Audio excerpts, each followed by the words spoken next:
सुप्रभात छात्रों। आज हम आपके हिंदी साहित्य के पाठ नंबर 16 परमवीर सेनानी पढ़ने जा रहे हैं। तो सबसे पहले हम ये जान लें कि परमवीर सेनानी शब्द का अर्थ क्या होता है। परमवीर मतलब जो सबसे ज़्यादा वीर, शूरवीर हो, और सेनानी जो अपने देश के लिए लड़ता है, उसकी रक्षा के लिए। अब हम शुरू करते हैं हमारा पाठ परिचय। भारत वीरों का देश है। वीरों का देश यानी यहाँ पे एक से एक वीरों ने जन्म लिया है।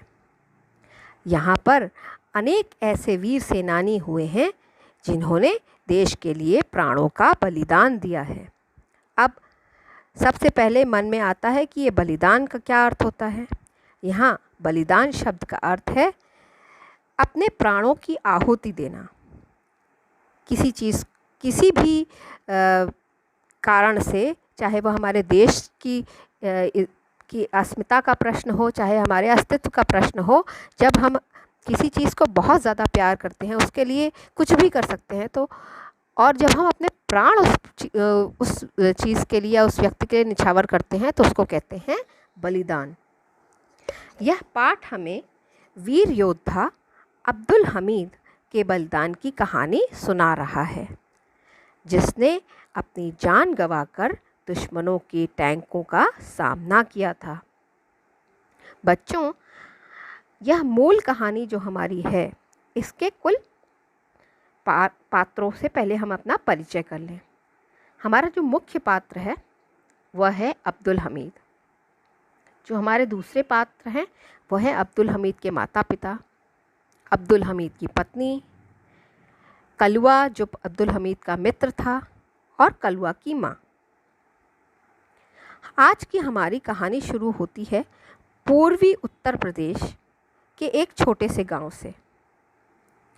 गांव में दर्जी की एक दुकान पर अब्दुल हमीद बैठा था। ये जो हमारा मुख्य पात्र है अब्दुल हमीद, इसके पिता एक दर्जी हैं और इनके घर में यही कार्य होता है, यही उनकी आजीविका का स्रोत है। उसके मन में बार बार कुछ कर गुजरने की इच्छा उठती थी। गांव का एक ही युवक कलवा फौज में था। वह छुट्टियों में घर आया था। उसने अब्दुल को राय दी, फौज से अच्छी नौकरी कहीं नहीं है, तुम भी क्यों नहीं भर्ती हो जाते। अब्बा ने सुना तो नाराज़ हो गए। बोले, हमारे घर में सिलाई का काम होता है, हम नहीं जाने देंगे लाम पे। अब यहाँ पे प्रश्न उठता है, ये लाम पे क्या है। लाम पे शब्द का अर्थ है सीमा पर। अब्दुल के पिताजी ने अपनी बीवी से सलाह की और अब्दुल हमीद की शादी करा दी। सोचा अब तो पलटन में न जाएगा। पलटन यानी फौज, सेना।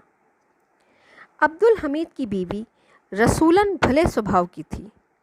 उसने अपने पति की बेचैनी देखी। रसूलन बोली, सूरमा बनना है तो छिप कर चले जाओ पलटन में, मैं मन से कहती हूँ। यहाँ पर सूरमा शब्द का अर्थ है बहादुर। अब्दुल को साहस मिला। अब्बा से ननिहाल जाने का बहाना बनाकर वह फौज में भर्ती हो गया। सन 1962 में उसकी ट्रेनिंग पूरी हुई। सेना में जब व्यक्ति कोई भी जाता है, भर्ती होता है, तो उसकी पहले ट्रेनिंग होती है बच्चों। अब अब्दुल हमीद की ट्रेनिंग जो है 1962 में पूरी हुई। उसी समय चीन का आक्रमण हो गया। अब्दुल हमीद भी मोर्चे पर गया। मोर्चे पर यानी जहाँ पर सीमा रेखा, जहाँ पर लड़ाई छिड़ी हुई थी, युद्ध छिड़ा हुआ था। चीन ने भारी संख्या में चींटियों की तरह आगे बढ़ना शुरू कर दिया। भारतीय सेना तितर बितर हो गई। तितर बितर यानी इधर उधर हो गई, अस्त व्यस्त हो गई। चीनी सेना के घेरे से निकलना कठिन हो गया था। बहुत से जवान रास्ता भटक गए, कुछ मर खप गए, पर अब्दुल हमीद लंबा रास्ता चलकर किसी प्रकार बच निकला। उसके साथ उसके 2 साथी ही रह गए। दुश्मनों से बचते बचाते वे अपने इलाके में पहुंचे। कलवा इस बीच शत्रु की गोली का शिकार होकर शहीद हो गया था। अब्दुल उसे देखकर सख्ते में आ गया, पर क्या हो सकता था। एक दिन एक तंबू के बाहर भारत का तिरंगा झंडा दिखा। घायल अब्दुल हमीद वहां जा पहुंचा। वहां जाकर पता चला कि युद्ध समाप्त हो गया है और सेना को घर जाने की छुट्टी मिल गई है। अब्दुल हमीद घर पहुंचा। गांव में बड़ी खुशी मनाई गई, पर जब कलवा की माँ भागी भागी आई तो उसकी आंखें पूछ रही थीं, मेरा लाल कहाँ है। लाल, यहाँ पे लाल शब्द का अर्थ है मेरा बेटा। हमीद क्या जवाब देता, कैसे झूठ बोले कि वह। आखिर उसने कलवा की बहादुरी और साहस की बातें सुनाई। अंत में उसे उसकी वीर गति पाने की बात कहनी ही पड़ी। पंडित नेहरू की मृत्यु 27 मई 1964 में हो गई। पाकिस्तान ने सोचा कि अब भारत के टुकड़े करने का अच्छा अवसर है। उसने भारत पर आक्रमण कर दिया। उस दिन 10 सितंबर सन 1965 के सवेरे 8 बजे थे। खेमकरण के सपाट खेतों में पाकिस्तानी टैंक आगे बढ़ने लगे। अब्दुल हमीद तैयार था। एक जीप में सवार होकर उसने ऐसे कमान संभाली कि दुश्मन के टैंकों को अपनी गन के गोले से तोड़ दिया। पर दुश्मन के टैंकों ने हमीद के चारों ओर घेरा डालना शुरू किया। अब भारी संख्या में टैंकों ने उसकी ओर आग उगलना शुरू कर दिया। अब्दुल हमीद का हौसला पस्त न हुआ।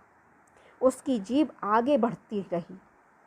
खेमकरण के उन खेतों में पाकिस्तानी टैंकों का कब्रिस्तान सा बन गया।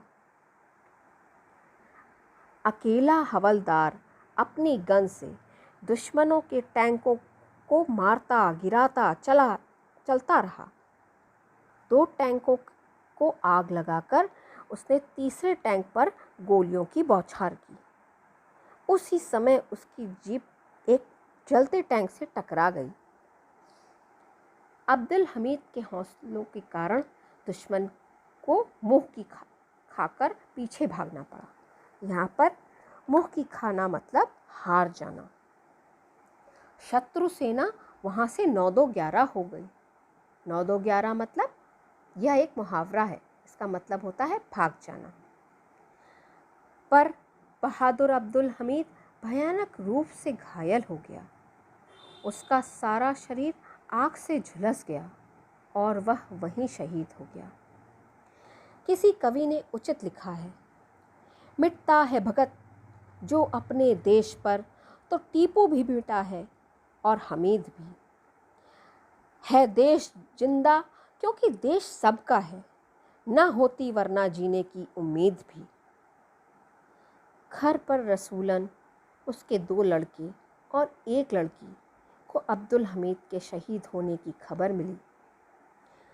उनकी आंखों से गंगा जमुना बह निकली।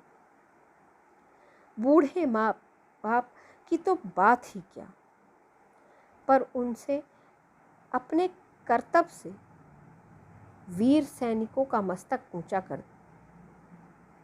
मरने के बाद भारत सरकार ने अब्दुल हमीद को परमवीर चक्र से सम्मानित किया। परमवीर चक्र बच्चों शूरता के क्षेत्र में अदम्य साहस दिखाने वाले सेना के व्यक्ति को मिलता है। यह भारत का सर्वोच्च इनाम होता है जो भारत सरकार शूरवीर सैनिकों के अदम्य साहस दिखाने पर प्रदान किया जाता है।